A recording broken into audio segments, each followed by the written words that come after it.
Bonjour et bienvenue sur le blog Smash de Volleyball Québec. Aujourd'hui, j'avais envie de discuter avec vous de préparation physique et posture. Parce que, comme vous le savez tous, la préparation physique est une science qui a pris beaucoup de place dans la performance sportive et pour cause. Quand on parle de préparation physique, ça englobe différentes composantes. Il y a évidemment l'entraînement musculaire.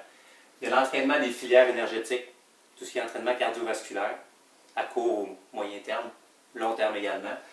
Il y a tout ce qui est flexibilité. Il y a des exercices de mobilisation. Ça, on y reviendra dans d'autres vidéos. Il y a des exercices d'activation musculaire qui servent à activer certains muscles qui sont parfois inhibés. Et il y a des exercices posturaux qui sont importants aussi d'amener dans une préparation physique efficace. Au niveau de la posture, une posture idéale, quand on a une posture idéale, notre corps est en équilibre. Nos courbes lombaires, thoraciques et cervicales sont en harmonie. Les vertèbres doivent avoir certains angles pour que notre corps fonctionne adéquatement et qu'il n'y ait pas de contrainte de mouvement. Donc, la courbe lombaire, cervicale et thoracique est en harmonie. Il n'y a pas de bascule, de rotation ou de compression au niveau du bassin, des épaules, de la colonne vertébrale, au niveau des hanches. Et ce que ça fait, c'est que ça amène beaucoup d'efficacité dans nos mouvements. On a peu de douleur et ça prévient énormément les blessures.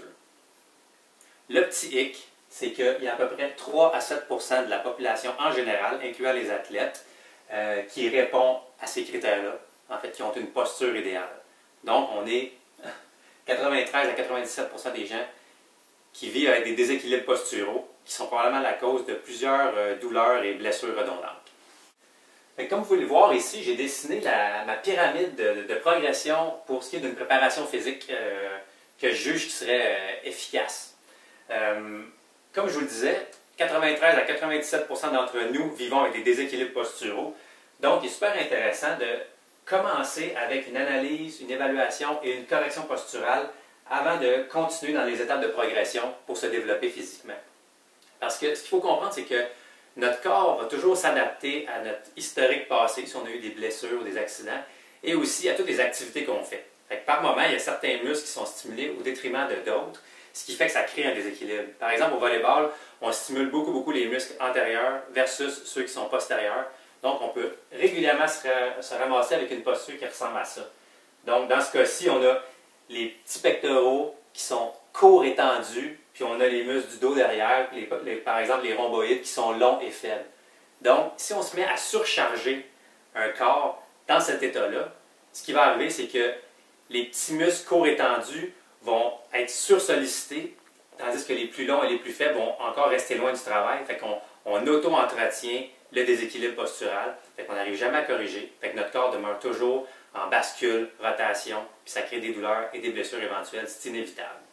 Le plan de match, quand on parle d'analyse, d'évaluation et de correction posturale, est en premier lieu de mesurer les courbes lombaires, thoraciques et cervicales. Ça nous donne beaucoup d'informations sur quels sont les muscles qui sont plus sollicités par rapport à d'autres.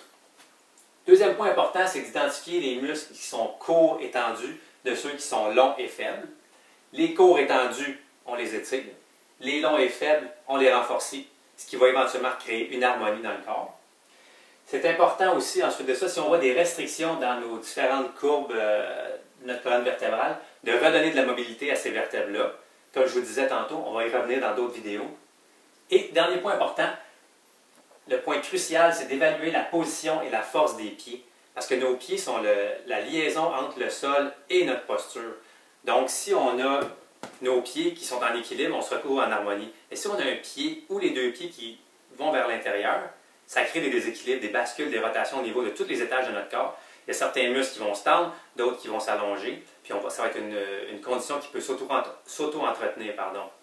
Donc, il y a différentes façons comme nos pieds peuvent être positionnés, vers l'intérieur, vers l'extérieur, un vers l'intérieur, un vers l'extérieur. Il y a différentes combinaisons. Donc, c'est extrêmement important de porter une attention à nos pieds et de les entraîner, ce qui est souvent négligé. Alors, dans la prochaine vidéo, on discutera un petit peu de comment on peut faire pour entraîner nos pieds. À la prochaine!